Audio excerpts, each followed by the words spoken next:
Nadab Chapter 3, Yama and Niyama, transcription. Yama! The Hindus have placed these two attainments in the forefront of their program. They are the moral qualities and good works, which are supposed to predispose to mental calm. Yama consists of non-killing, truthfulness, non-stealing, continence, and non-receiving of any gift. In the Buddhist system, sila, virtue, is similarly enjoined. The qualities are, for the layman, these 5. Thou shalt not kill. Thou shalt not steal. Thou shalt not lie. Thou shalt not commit adultery. Thou shalt drink no intoxicating drink. For the monk, many others are added. The commandments of Moses are familiar to all. They are rather similar, and so are those given by Christ's word in the Sermon on the Mount. Some of these are only the virtues of a slave, invented by his master to keep him in order. The real point of the Hindu Yama is that breaking any of these would tend to excite the mind. Subsequent theologians have tried to improve upon the teachings of the masters, have given a sort of mystical importance to these virtues. They have insisted upon them for their own sake and turned them into Puritanism and formalism. Thus, non-killing, which originally meant do not excite yourself by stalking tigers, has been interpreted to mean that it is a crime to drink water that has not been strained, lest you should kill the animalcula. But this constant worry, this fear of killing anything by mischance, is, on the whole, worse than a hand-to-hand conflict with a grizzly bear. If the barking of a dog disturbs your meditation, it is simplest to shoot the dog and think no more about it. A similar difficulty with wives has caused some masters to recommend celibacy. In all these questions, common sense must be the guide. No fixed rule can be laid down. The non-receiving of gifts, for instance, is rather important for a Hindu, who would be thoroughly upset for weeks if anyone gave him a coconut. But the average European takes things as they come by the time that he has been put into long trousers. Yama means literally control. It is dealt with in detail in Part 2, the wand. Not, however, original. The whole sermon is to be found in the Talmud. Aleister Crowley's 4 books of magic. The only difficult question is that of continence, which is complicated by many considerations, such as that of energy, but everybody's mind is hopelessly muddled on the subject, which some people confuse with eritology, and others with sociology. There will be no clear thinking on this matter until it is understood as being solely a branch of athletics. We may then dismiss Yama and Niyama with this advice. Let the student decide for himself what form of life, what moral code, will least tend to excite his mind. But once he has formulated it, let him stick to it, avoiding opportunism. And let him be very careful to take no credit for what he does or refrains from doing. It is a purely practical code, of no value in itself. The cleanliness which assists the surgeon in his work would prevent the engineer from doing his at all. Ethical questions are adequately dealt with in Thien Tao in Kongsom Pax and should be there studied.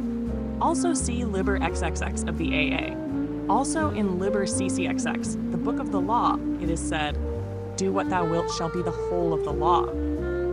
Remember that for the purpose of this treatise, the whole object of Yama and Niyama is to live so that no emotion or passion disturbs the mind. Imagine you're on a journey. You're about to embark on a path, but you want to travel lightly. You don't want anything weighing you down, pulling you back, or making you stumble. That's the essence of this teaching. 1. The key idea.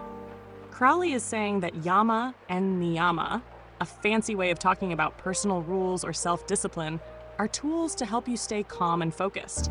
Think of them like noise-canceling headphones for your mind. They're not about being perfect or doing what others think is right. They're about figuring out what keeps your mind calm and clear, so you can focus on what matters to you. Picture this. Close your eyes for a second, or just imagine. You're walking through a cluttered room and things are in your way. Stacks of boxes, random stuff on the floor. You can't get where you're going because of all the obstacles. These rules or decisions are like cleaning up that room. You decide what gets moved, what gets tossed, and what stays, so you can walk through with ease. The do what thou wilt concept. Crowley says, do what thou wilt shall be the whole of the law. It's like saying, you're the captain of your ship, but you can't steer it if waves are crashing everywhere or if you're too distracted by the noise. So create your own rules to quiet the distractions. But here's the twist.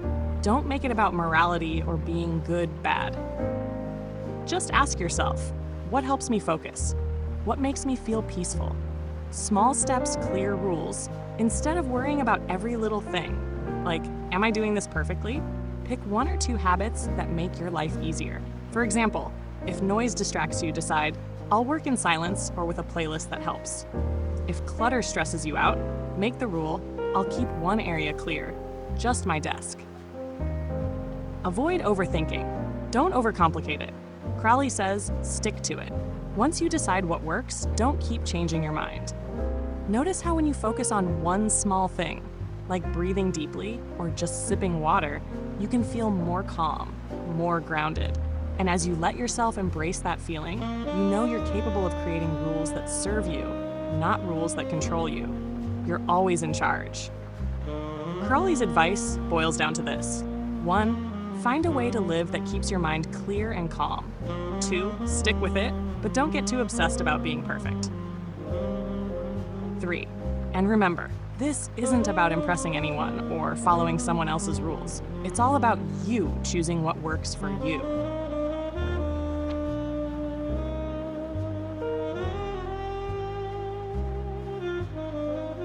Chapter 3, Yama and Niyama. The Hindus have placed these 2 attainments in the forefront of their program. They are the moral qualities and good works, which are supposed to predispose to mental calm. Yama consists of non-killing, truthfulness, non-stealing, continence, and non-receiving of any gift. In the Buddhist system, sila, virtue, is similarly enjoined. The qualities are, for the layman, these 5. Thou shalt not kill. Thou shalt not steal. Thou shalt not lie. Thou shalt not commit adultery. Thou shalt drink no intoxicating drink. For the monk, many others are added. The commandments of Moses are familiar to all. They are rather similar. And so are those given by Christ in the Sermon on the Mount. Some of these are only the virtues of a slave, invented by his master to keep him in order. The real point of the Hindu Yama is that breaking any of these would tend to excite the mind. Subsequent theologians have tried to improve upon the teachings of the masters, have given a sort of mystical importance to these virtues. They have insisted upon them for their own sake and turned them into Puritanism and formalism. Thus, non-killing, which originally meant do not excite yourself by stalking tigers, has been interpreted to mean that it is a crime to drink water that has not been strained, lest you should kill the animalcula. But this constant worry, this fear of killing anything by mischance, is on the whole worse than a hand-to-hand conflict with a grizzly bear. If the barking of a dog disturbs your meditation, it is simplest to shoot the dog and think no more about it.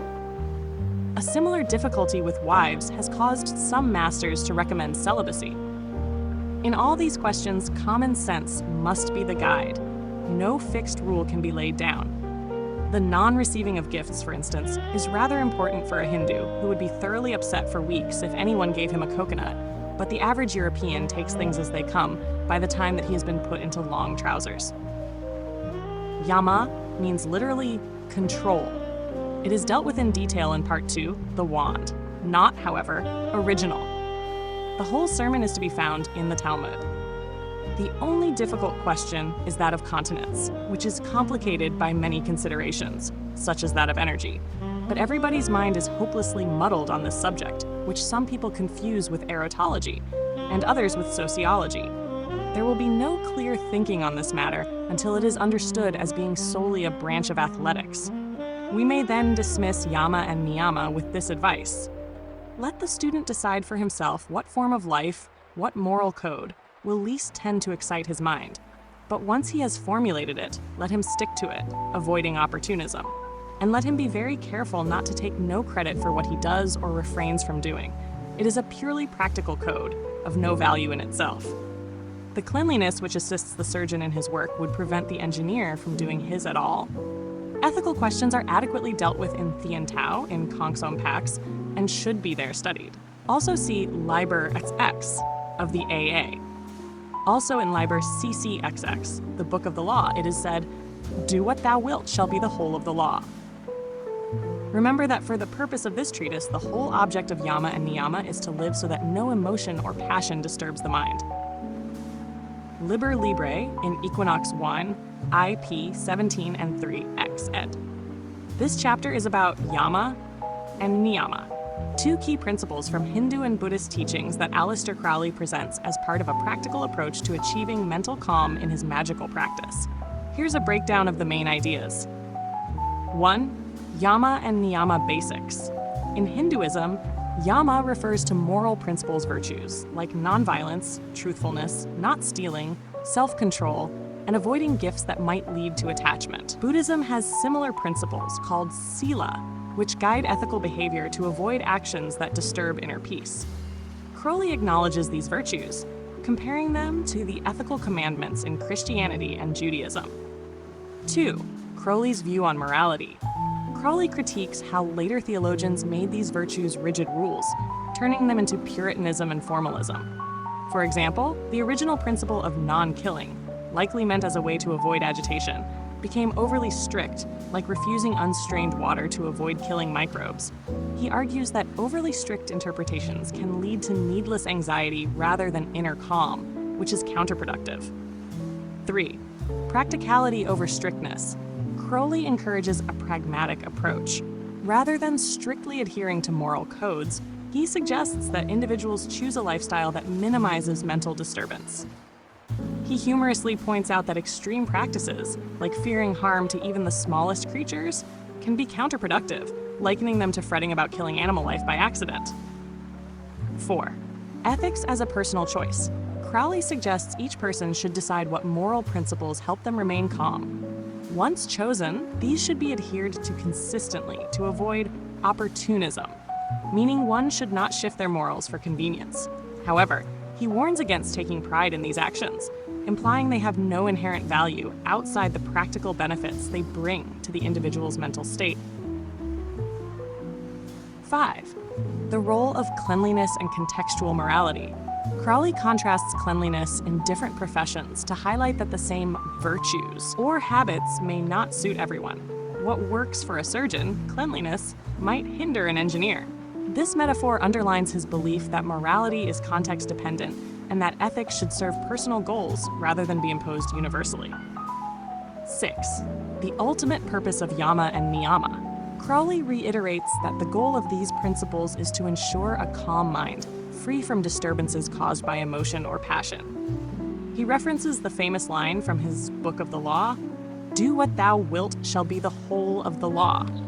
This means each person's true will or life purpose should guide their actions rather than external moral codes. In essence, Crowley is advocating a balanced, individualized approach to morality. He encourages people to adopt a code that serves their mental focus and stability, without getting bogged down in strict or arbitrary rules. For Crowley, the value of ethics lies in its ability to keep the mind calm and focused, aiding spiritual and magical practices. Pratyahara is the first process in the mental part of our task. The previous practices, asana, pranayama, yama, and niyama, are all acts of the body, while mantra is connected with speech. Pratyahara is purely mental. And what is pratyahara? This word is used by different authors in different senses. The same word is employed to designate both the practice and the result. It means, for our present purpose, a process rather strategical than practical. It is introspection, a sort of general examination of the contents of the mind which we wish to control. Asana having been mastered, all immediate exciting causes have been removed, and we are free to think what we are thinking about. A very similar experience to that of asana is in store for us. At first, we shall very likely flatter ourselves that our minds are pretty calm. This is a defect of observation. Just as the European standing for the first time on the edge of the desert with nothing there, while his Arab can tell him the family history of each of the 50 persons in view, because he has learnt how to look. So with practice, the thoughts will become more numerous and more insistent. As soon as the body was accurately observed, it was found to be terribly restless and painful. Now that we observe the mind, it is seen to be more restless and painful still. See diagram opposite, overleaf. A similar curve might be plotted for the real and apparent painfulness of asana. Conscious of this fact, we begin to try to control it. Not quite so many thoughts, please. Don't think quite so fast, please. No more of that kind of thought, please. It is only then that we discover that what we thought was a school of playful porpoises is really the convolutions of the sea serpent. The attempt to repress has the effect of exciting.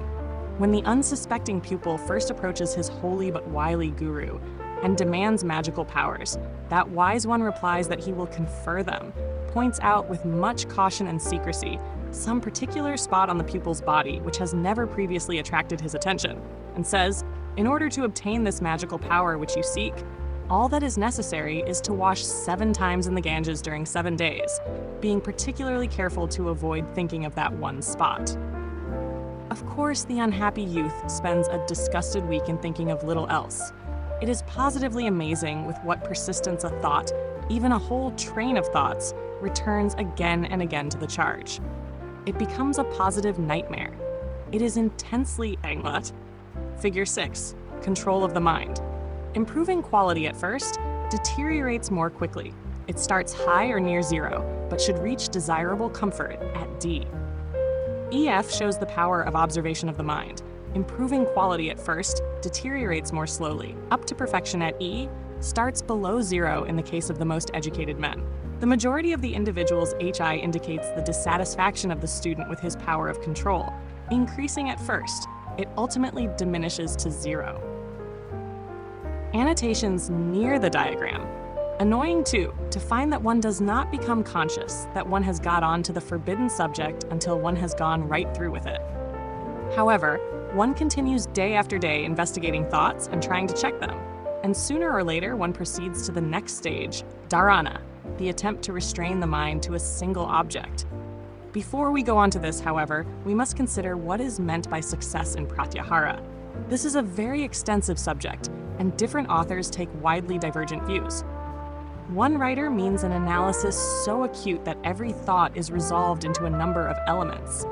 See The Psychology of Hashish, Section 5, in Equinox 2. Others take the view that success in the practice is something like the experience which Sir Humphrey Davy had as a result of taking nitrous oxide, in which he exclaimed, "The universe is composed exclusively of ideas." Others say that it gives Hamlet's feeling, "There's nothing good or bad but thinking makes it so," interpreted as literally as was done by Mrs. Eddy. However, the main point is to acquire some sort of inhibitory power over the thoughts. Fortunately, there is an unfailing method of acquiring this power. It is given in Liber 3.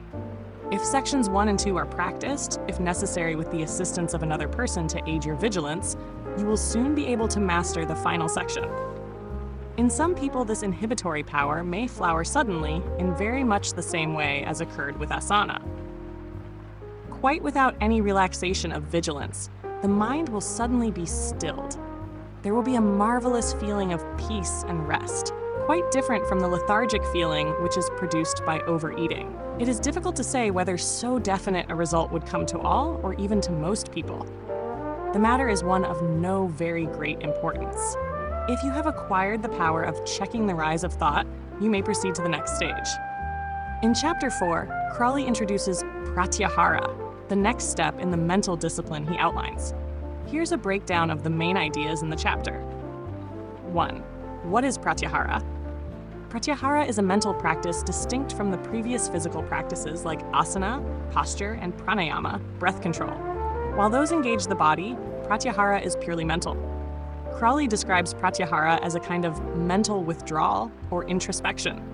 It's an examination of thoughts, a way to step back from distractions and observe the contents of the mind. 2. Observation and self-awareness. Crawley warns that at first, practitioners might think their mind is calm, just as they may initially think their body is calm in asana.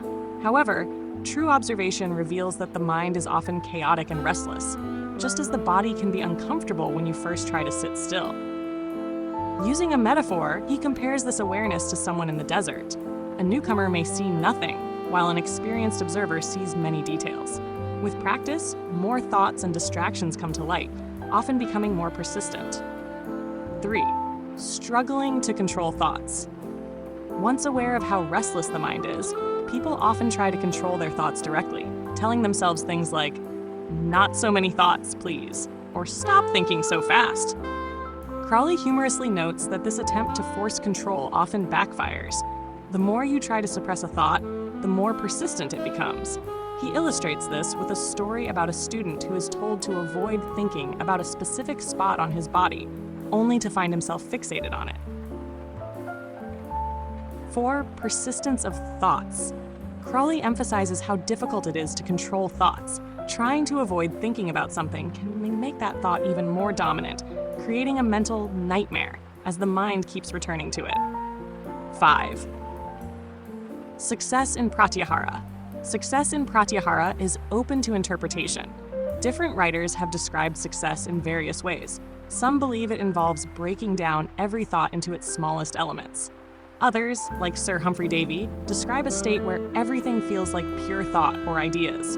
Another perspective, borrowing from Hamlet, is that there's nothing good or bad, but thinking makes it so, implying that all experiences are shaped by our perception. 6. Developing inhibitory power. Crowley's ultimate goal in Pratyahara is to build an inhibitory power of thoughts, a mental skill that allows the practitioner to control or even silence the mind. He references Liber 3, a text that provides exercises for gaining this control. He suggests using these techniques, possibly with someone else's help, to train oneself in mental discipline. 7. Achieving mental stillness. Crowley explains that some people might suddenly achieve a state of stillness without warning, similar to the calm that can sometimes come unexpectedly in asana. This calmness feels very different from simple relaxation or lethargy. It brings a profound sense of peace and restfulness. However, he notes that this outcome may not happen for everyone, and it's not crucial. The essential part is simply developing enough control over one's thoughts to move on to the next stage, dharana, which focuses on concentrating the mind on a single object. Summary: Chapter 4 emphasizes that Pratyahara is about introspective control of the mind. Rather than directly suppressing thoughts, Crowley advises a gradual process of observation and mental discipline, using techniques to inhibit distractions without force. This stage prepares the practitioner for deeper focus by teaching them to manage their mental activity, ultimately achieving a level of inner calmness and readiness for the next stage of meditation. Now that we have learned to observe the mind so that we know how it works to some extent, and have begun to understand the elements of control, we may try the result of gathering together all the powers of the mind and attempting to focus them on a single point. We know that it is fairly easy for the ordinary educated mind to think without much distraction on a subject in which it is much interested. We have the popular phrase, revolving a thing in the mind, and as long as the subject is sufficiently complex, as long as thoughts pass freely, there is no great difficulty. So long as a gyroscope is in motion, it remains motionless relatively to its support and even resists attempts to distract it. When it stops, it falls from that position. If the Earth ceased to spin round the sun, it would at once fall into the sun. The moment then that the student takes a simple subject, or rather a simple object, and imagines it or visualizes it, he will find that it is not so much his creature as he supposed. Other thoughts will invade the mind, so that the object is altogether forgotten, perhaps for whole minutes at a time. And at other times, the object itself will begin to play all sorts of tricks. Suppose you have chosen a white cross. It will move its bar up and down, elongate the bar, turn the bar oblique, get its arms unequal, turn upside down, grow branches, get a crack around it or a figure upon it, change its shape altogether like an amoeba, change its size and distance as a whole, change the degree of its illumination, and at the same time change its color. It will get splotchy and blotchy, grow patterns, rise, fall, twist, and turn. Clouds will pass over its face. There is no conceivable change of which it is incapable, not to mention its total disappearance and replacement by something altogether different.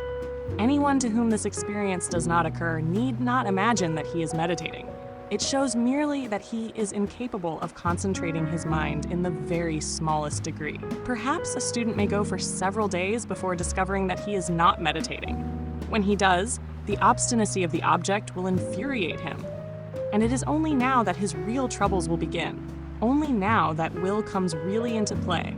Only now that his manhood is tested. If it were not for the will development which he got in the course of asana, he would probably give up. As it is, the mere physical agony which he underwent is the veriest trifle compared with the horrible tedium of dharana. For the first week, it may seem rather amusing, and you may even imagine you are progressing. But as the practice teaches you what you are doing, you will apparently get worse and worse. Please understand that in doing this practice, you are supposed to be seated in asana and to have notebook and pencil by your side and a watch in front you. You are not to practice at first for more than 10 minutes at a time, so as to avoid risk of overstraining the brain. In fact, you will probably find that the whole of your willpower is not equal to keeping to a subject at all for so long as 3 minutes, or even apparently concentrating on it for so long as 3 seconds, or 3/5 of 1 second. By keeping to it at all is meant the mere attempt to keep to it. The mind becomes so fatigued, and the object so incredibly loathsome, that it is useless to continue for the time being. In Frater P. S. record, we find that after daily practice for 6 months, meditations of 4 minutes and less are still being recorded. The student is supposed to count the number of times that his thought wanders. This he can do on his fingers or on a string of beads. If these breaks seem to become more frequent instead of less frequent, the student must not be discouraged. This is partially caused by his increased accuracy of observation. In exactly the same way, the introduction of vaccination resulted in an apparent increase in the number of cases of smallpox. The reason being that people began to tell the truth about the disease, instead of faking. Soon, however, the control will improve faster than the observation. When this occurs, the improvement will become apparent in the record. Any variation will probably be due to external circumstances. For example, one night you may be very tired when you start. Another night you may have headache or indigestion. You will do well to avoid practicing at such times. We will suppose then that you have reached the stage when your average practice on one subject is about half an hour and the average number of breaks between 10 and 20. One would suppose that this implied that during the periods between the breaks one was really concentrated, but this is not the case. The mind is flickering, although imperceptibly. However, there may be sufficient real steadiness, even at this early stage, to cause some very striking phenomena, of which the most marked is one which will possibly make you think that you have gone to sleep. Or, it may seem quite inexplicable, and in any case, will disgust you with yourself. You will completely forget who you are, and what you are doing. A similar phenomenon sometimes happens when one is half awake in the morning and one cannot think what town one is living in. The similarity of these two things is rather significant. It suggests that what is really happening is that you are waking up from the sleep which men call waking, the sleep whose dreams are life. There is another way to test one's progress in this practice, and that is by the character of the breaks.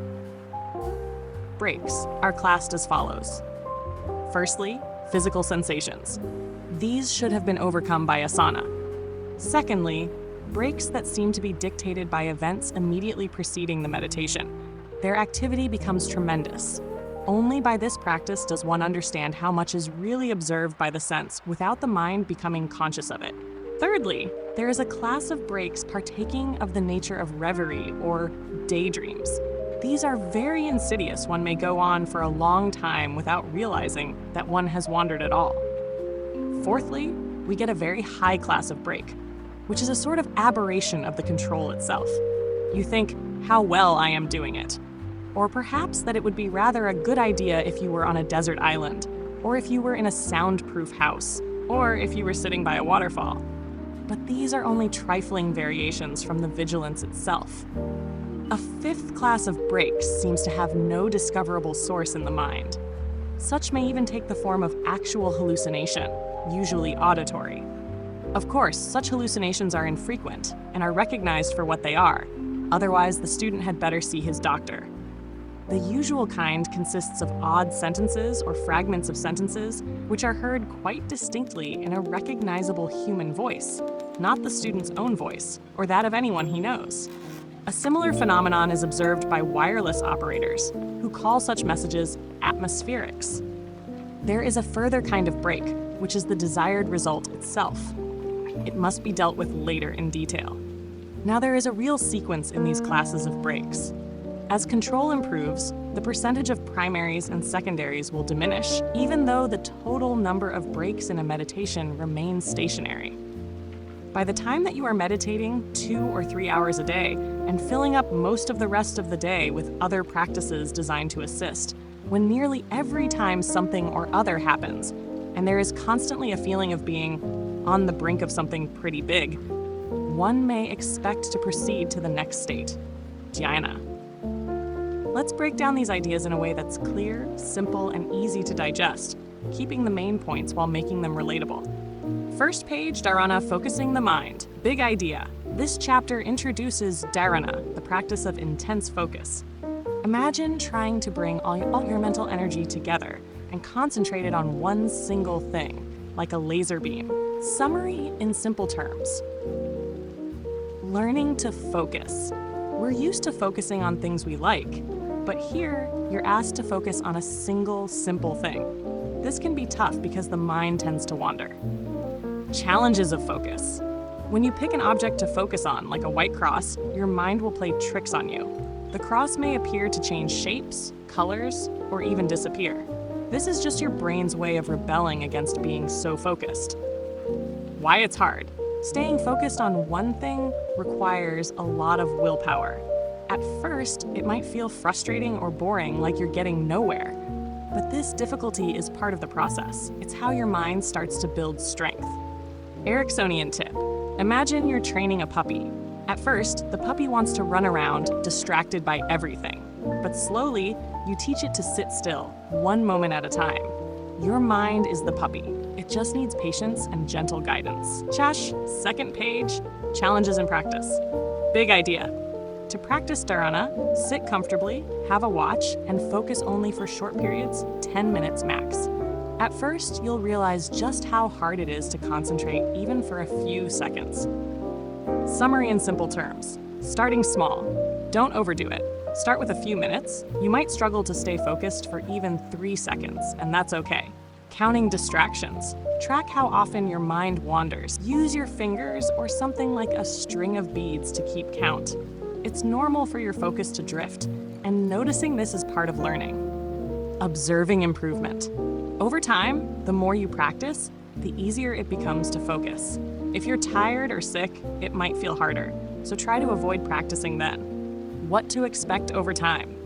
As you get better, you might feel strange sensations like you're waking up from a deep sleep or even forgetting who you are for a moment. This is a sign that your mind is shifting and becoming more focused. Think of this as exploring a new space. Each time you bring your mind back, it's like finding your way back to the path. You're building a map for your mind to follow, step by step. Third page. Types of mental distractions or breaks. Big idea. In meditation, breaks are moments when your focus drifts away. There are different kinds of breaks, and each has a purpose in showing you where your mind needs training. Summary in simple terms. 1. Physical sensations. Your body might feel uncomfortable, like an itch or a need to adjust. This is the first thing you'll learn to ignore. 2. Mental distractions. These are thoughts triggered by something that happened before you started meditating. They're like echoes in your mind. 3. Daydreams or reveries. Sometimes you'll start daydreaming without even realizing it. These are tricky because you might not notice you're drifting at all.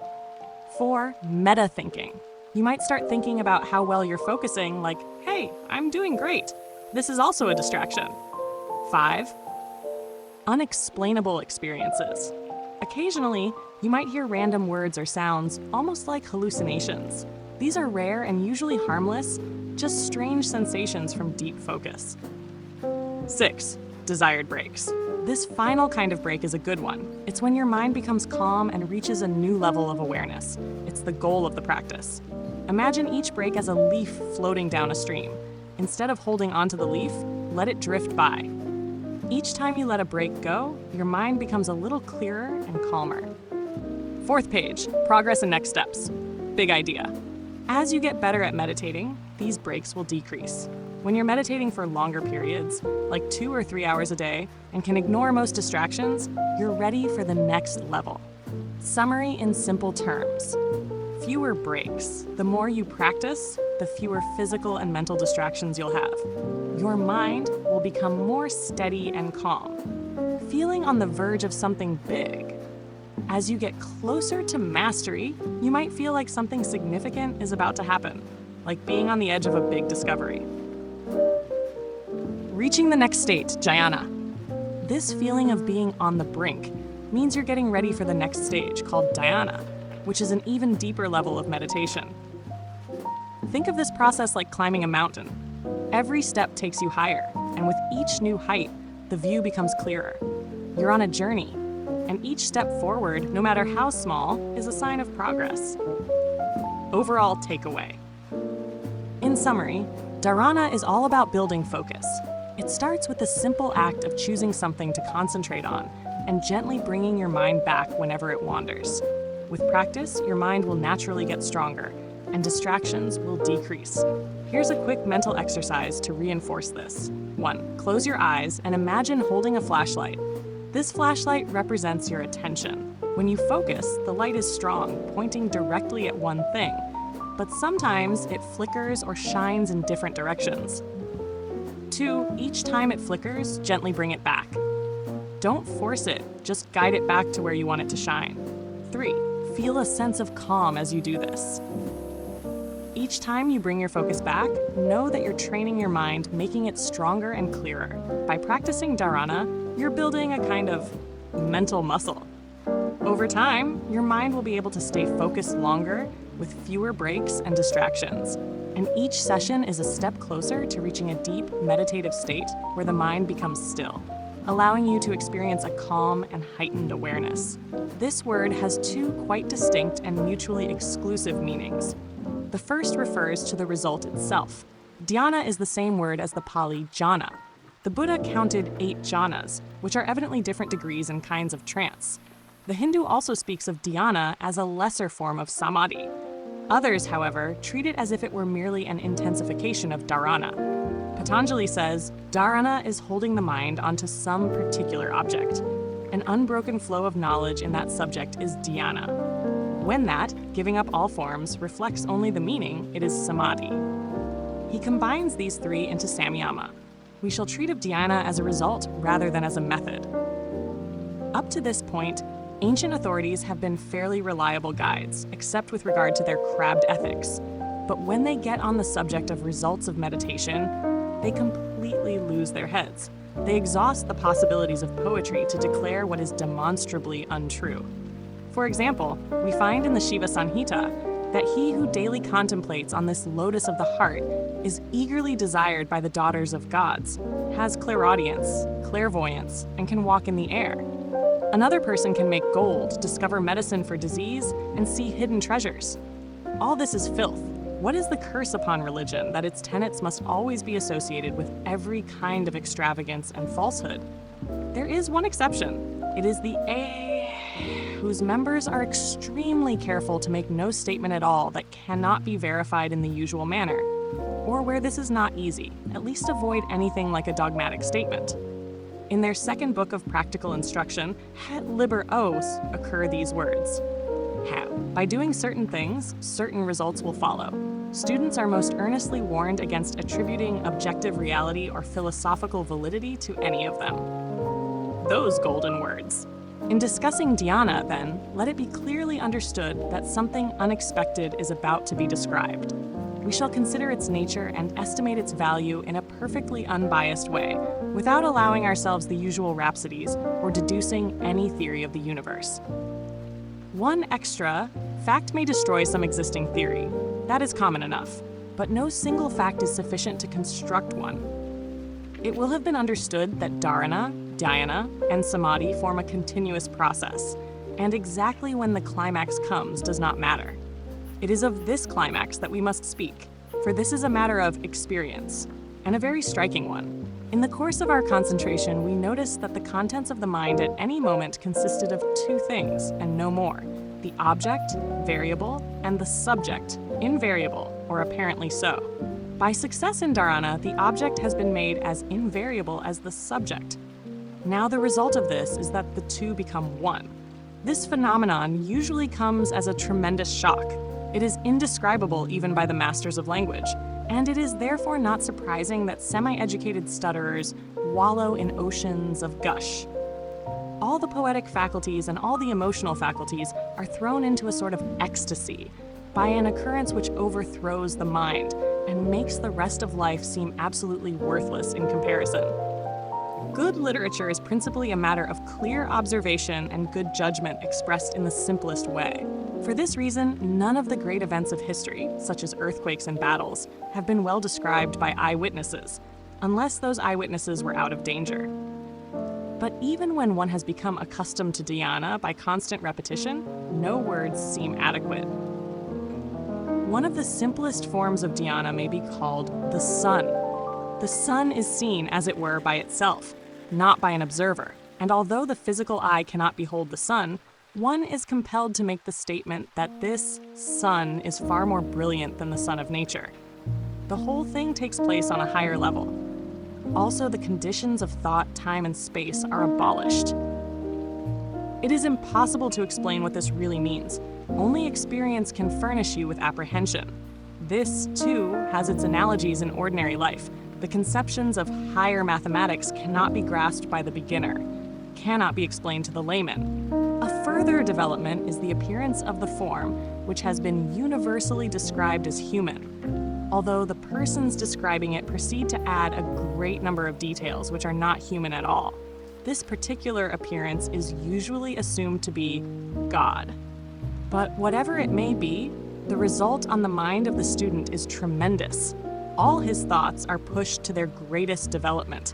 He sincerely believes that they have the divine sanction. Perhaps he even supposes that they emanate from this God.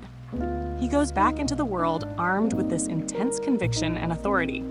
He proclaims his ideas without the restraint which is imposed upon most persons by doubt, modesty, and diffidence, while further there is, one may suppose, a real clarification.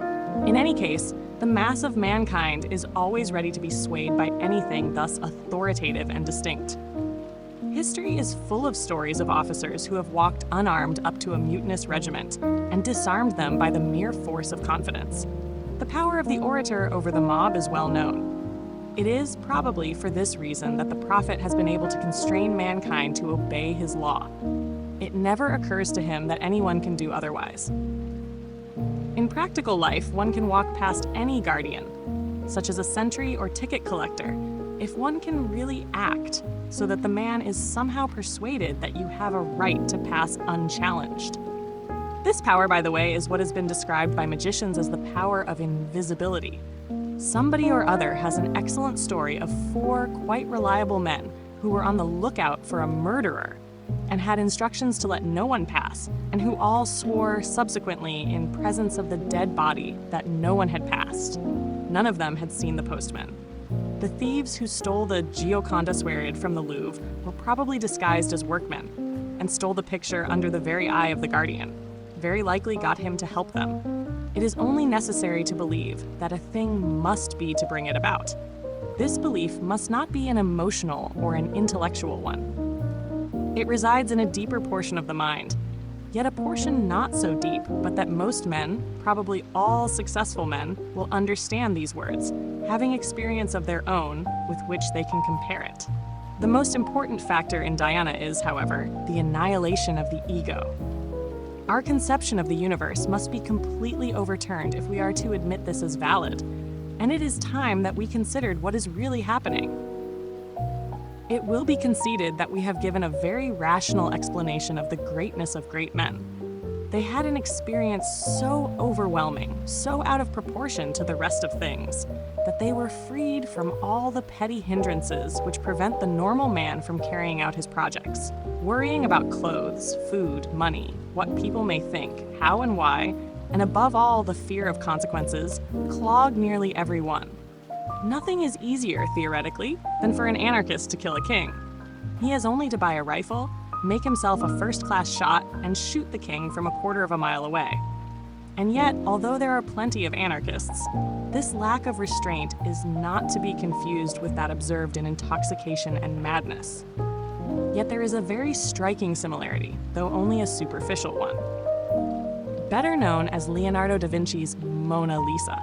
It was stolen in 1911 by Vincenzo Peruggia, but later recovered. Outrages are very few. At the same time, the police would probably be the first to admit that if any man were really tired of life, in his deepest being, a state very different from that in which a man goes about saying he is tired of life, he could manage somehow or other to kill someone first. Now, the man who has experienced any of the more intense forms of dhyana is thus liberated. The universe is thus destroyed for him, and he for it. His will can therefore go on its way unhampered. One may imagine that in the case of Muhammad, he had cherished for years a tremendous ambition and never done anything because those qualities, which were subsequently manifested as statesmanship, warned him that he was impotent. His vision in the cave gave him that confidence which was required, the faith that moves mountains. There are a lot of solid-seeming things in this world which a child could push over, but not one has the courage to push. Let us accept provisionally this explanation of greatness and pass it by. Ambition has led us to this point, but we are now interested in the work for its own sake. A most astounding phenomenon has happened to us. We have had an experience which makes love, fame, rank, ambition, trouble look like 30 cents, and we begin to ask passionately, what is truth? The universe has tumbled about our ears like a house of cards, and we have tumbled too. Yet this ruin is like the opening of the gates of heaven. Here is a tremendous problem, and there is something within us which ravens for its solution. Let us see what explanation we can find. The first suggestion, which would enter a well-balanced mind versed in the study of nature, is that we have experienced a mental catastrophe. Just as a blow on the head will make a man see stars, so one might suppose that the terrific mental strain of dharana has somehow overexcited the brain and caused a spasm, or possibly even the breaking of a small vessel. There seems no reason to reject this explanation altogether, though it would be quite absurd to suppose that to accept it would be to condemn the practice. Spasm is a normal function of at least one of the organs of the body. That the brain is not damaged by the practice is proved by the fact that many people who claim to have had this experience repeatedly continue to exercise the ordinary avocations of life without diminished activity. We may dismiss, then, the physiological question. It throws no light on the main problem, which is the value of the testimony of the experience. Now, this is a very difficult question and raises the much larger question as to the value of any testimony. Every possible thought has been doubted at some time or another, except the thought which can only be expressed by a note of interrogation, since to doubt that thought asserts it. For a full discussion, see The Soldier and the Hunchback, Equinox, I. But apart from this deep-seated philosophic doubt, there is the practical doubt of every day. The popular phrase, to doubt the evidence of one's senses, shows us that that evidence is normally accepted. But a man of science does nothing of the sort. He is so well aware that his senses constantly deceive him that he invents elaborate instruments to correct them. And he is further aware that the universe, which he can directly perceive through sense, is the minutest fraction of the universe which he knows indirectly. For example, 4/5 of the air is composed of nitrogen. If anyone were to bring a bottle of nitrogen into this room, it would be exceedingly difficult to say what it was. Nearly all the tests that one could apply to it would be negative. His senses tell him little or nothing. Argon was only discovered at all by comparing the weight of chemically pure nitrogen with that of the nitrogen of the air. This had often been done, but no one had sufficiently fine instruments even to perceive the discrepancy. To take another example, a famous man of science asserted not so long ago that science could never discover the chemical composition of the fixed stars. Yet this has been done, and with certainty. If you were to ask your man of science for his theory of the real, he would tell you that the ether, which cannot be perceived in any way by any of the senses, or detected by any instruments, and which possesses qualities which are, to use ordinary language, impossible, is very much more real than the chair he is sitting on. The chair is only one fact, and its existence is testified by one very fallible person. The ether is the necessary deduction from millions of facts, which have been verified again and again and checked by every possible test of truth. There is therefore no a priori reason for rejecting anything on the ground that it is not directly perceived by the senses. To turn to another point, one of our tests of truth is the vividness of the impression. An isolated event in the past of no great importance may be forgotten, and if it be in some way recalled, one may find oneself asking, "Did I dream it? Or did it really happen?"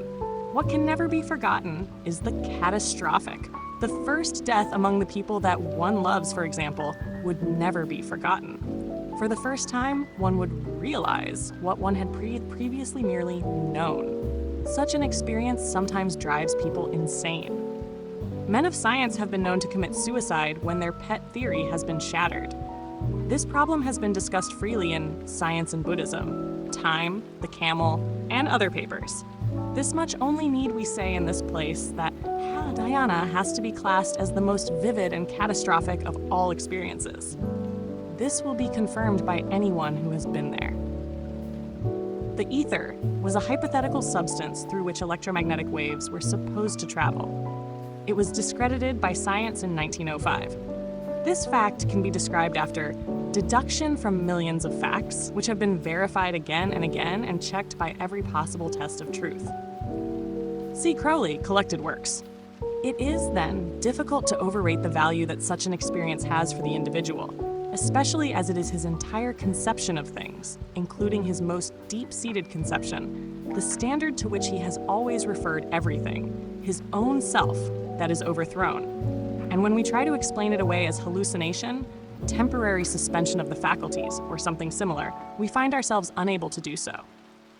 You cannot argue with a flash of lightning that has knocked you down. Any mere theory is easy to upset. One can find flaws in the reasoning process. One can assume that the premises are in some way false. But in this case, if one attacks the evidence for Diana, the mind is staggered by the fact that all other experience, attacked on the same lines, will fall much more easily. In whatever way we examine it, the result will always be the same. Diana may be false, but if so, so is everything else. Now, the mind refuses to rest in a belief of the unreality of its own experiences. It may not be what it seems, but it must be something. And if, on the whole, ordinary life is something, how much more must that be by whose light ordinary life seems nothing? The ordinary man sees the falsity and disconnectedness and purposelessness of dreams, and smiles at them with the same indifference as the philosopher looks upon waking life with similar contempt. And the person who has experienced Diana takes the same view, but with mere pale intellectual conviction. Reasons, however cogent, never convince utterly. But this man in Diana has the same commonplace certainty that a man has on awakening. So nightmare. I wasn't falling down 1,000 flights of stairs. It was only a bad dream. Similarly comes the reflection of the man who has had experience of Diana. I am not that wretched insect, that imperceptible parasite of earth. It was only a bad dream. And as you could not convince the normal man that his nightmare was more real than his awakening, so you cannot convince the other that his Diana was hallucination, even though he is only too well aware that he has fallen from that state into normal life. It is probably rare for a single experience to upset thus radically the whole conception of the universe, just as sometimes, in the first moments of waking, there remains a half-doubt as to whether dream or waking is real. But as one gains further experience, when Diana is no longer a shock, when the student has had plenty of time to make himself at home in the new world, this conviction will become absolute. It should be remembered that at present, there are no data for determining the duration of Diana. One can only say that, since it certainly occurred between such and such hours, it must have lasted less than that time. Thus we see, from Frater P's record, that it did certainly occur in less than an hour and 5 minutes. Chapter 6. Another rationalist consideration is this. The student has not been trying to excite the mind, but to calm it. Not to produce any one thought, but to exclude all thoughts, for there is no connection between the object of meditation and the dhyana. Why must we suppose a breaking down of the whole process? especially as the mind bears no subsequent traces of any interference, such as pain or fatigue. Surely this once, if never again, the Hindu image expresses the simplest theory. That image is that of a lake into which 5 glaciers move. These glaciers are the senses, while ice, the impressions, is breaking off constantly into the lake. The waters are troubled. If the glaciers are stopped, the surface becomes calm, and then, and only then, can it reflect unbroken the disk of the sun. This sun is the soul, or God. We should, however, avoid these terms for the present on account of their implications. Let us rather speak of this sun as some unknown thing whose presence has been masked by all things known and by the knower. It is probable, too, that our memory of dhyana is not of the phenomenon itself, but of the image left thereby on the mind. But this is true of all phenomena, as Berkeley and Kant have proved beyond all question. This matter, then, need not concern us. We may, however, provisionally accept the view that dhyana is real, more real, and thus of more importance to ourselves than all other experience. This state has been described not only by the Hindus and Buddhists, but by Mohammedans and Christians. In Christian writings, however, the deeply seated dogmatic bias has rendered their documents worthless to the average man. They ignore the essential conditions of dhyana and insist on the experience to a much greater extent than the best Indian writers. But to anyone with experience and some knowledge of comparative religion, the identity is certain. We may now proceed to samadhi. All right, let's approach this in a way that makes it easier to grasp and remember. Imagine I'm guiding you through it. Overview of Chapter 6, Dhyana. Picture yourself sitting beside a still lake. This lake represents dhyana, a state of deep, focused meditation. The author, Aleister Crowley, is exploring what dhyana means and why it matters. He uses examples from Hindu and Buddhist traditions and compares them to other religions, like Christianity and Islam. He's trying to explain something very complex, but you don't need to worry about every detail. Let's focus on the key ideas and visualize them. Hush. Key ideas, broken down. 1. 2 meanings of dhyana. In different cultures, dhyana can mean slightly different things, but here it's about a deep meditative state that goes beyond thought. Imagine dhyana as a trance, like you're fully absorbed, but in a very calm, stable way. It's not excitement, it's quiet, powerful focus. 2. The process of reaching dhyana. Think of it like layers of calmness. At first, your mind is busy, like a lake with waves because glaciers, your senses are melting into it, creating ripples. As you meditate, the glaciers stop breaking apart. The lake becomes completely still, reflecting the sun perfectly. This sun symbolizes the soul or true self. Crowley wants us to see that dhyana is when the mind becomes so calm that it can finally see something deeper. The power of this experience.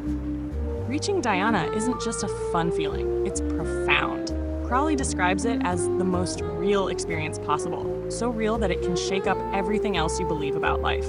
He compares it to waking up from a dream, where everything you thought mattered, like worries and fears, suddenly seems insignificant. 4. Breaking free of the ego. In dhyana, the sense of I or ego disappears. You aren't focused on yourself or your thoughts. You feel a oneness with the world. This is part of what makes dhyana so powerful. It's like you've expanded beyond the usual boundaries of who you are. 5. Crowley's point of view. He compares dhyana to experiences in Christianity, Islam, and Buddhism, pointing out that each describes similar states, even if they use different words. His final idea is that despite these different paths, the experience of dhyana feels undeniably real. It's not something you just imagine. It feels like the most authentic experience you can have. Let's summarize in simple terms. Imagine calming your mind so deeply that you reach a place beyond thoughts and words. In that place, you feel a powerful sense of oneness and clarity. This is dhyana, a state where your mind is still, reflecting a deeper truth. Ericksonian visualization to help it stick. Close your eyes if you're comfortable, and imagine a lake again. See the glaciers around it, dripping bits of ice that make ripples in the water. The lake's surface is disturbed. That's like your mind when it's full of thoughts. Now imagine slowly the glaciers stop. The lake grows calm. The surface becomes so still that it reflects the sun perfectly. This sun is your true self, the deeper truth within you. In dhyana, your mind becomes as calm as that lake, so you can see the sun of your true self without any distortion. This calm, focused state is dhyana. Remember, you don't need to master every idea right now. Just keep the image of the still lake in mind. That's what dhyana is, a peaceful place within you that reflects something real and deep.